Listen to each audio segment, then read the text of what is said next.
तुम बताओ, जिस सब्जेक्ट में कहोगे मैं कर लूँगा अभी, राइट नाउ। इस वक्त तुम्हें एतराज़ है तो बता दो कि मुझे एतराज़ है, किसी और सब्जेक्ट में कर लो, मैं उस सब्जेक्ट में कर लूँगा।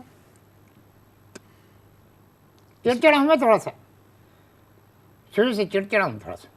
इस्लामिक हिस्ट्री में आपने एमए क्यों किया?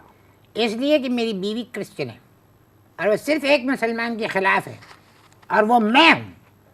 और मैं भी देखिए कि मैंने भी शादी के बाद ज़िद में आके इस्लामिक हिस्ट्री में मैंने एमए किया। जिस वक्त आपकी शादी हुई उस वक्त आपने क्या पास किया था? Driving test.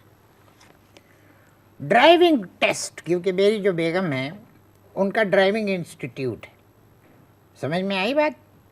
और शादी के कोई 3 महीने के बाद, 2 महीने बाद मुझे पता चला कि ड्राइविंग करते हुए दोनों हाथ जो है स्टीयरिंग पे होने चाहिए। मुझे आपकी शख्सियत में तजाद मालूम होता है। आप एक बात करते करते अचानक दूसरी बात करने लगते हैं जिसका पहली बात से कोई ताल्लुक ही नहीं होता है। कीचड़ मत उछालो, कीचड़ मत उछालो, ये मैं इसको ऐप समझता हूँ। कीचड़ उछालना, इंटरव्यू करो, कीचड़ मत उछालो, बीन में मत निकालो। मैंने आपसे पूछा था शादी के वक्त आपकी तालीम कितनी थी? शादी के वक्त मैंने मैट्रिक का इम्तिहान दिया था और मैट्रिक का रिजल्ट नहीं आया था और मैंने शादी कर ली। पूछो क्यों? क्यों? क्योंकि डोरथी के घर वाले कहते थे कि हम नॉन मैट्रिक से अपनी बेटी की शादी नहीं करेंगे।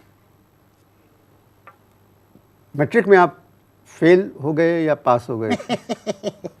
कैसे पास हो सकते हैं, कैसे पास हो सकते हैं? जिस दिन हिसाब का पर्चा था उस दिन डोरथी के साथ हम हॉक्स बे पे पिकनिक मनाने जा रहे थे। अब तुम अपनी ईमान से बताओ कि मैट्रिक का ये हिसाब का पर्चा देने में मज़ा आता है या समंदर में डुबकियां लगाने में मज़ा आता है? तुम कहोगे डुबकियां।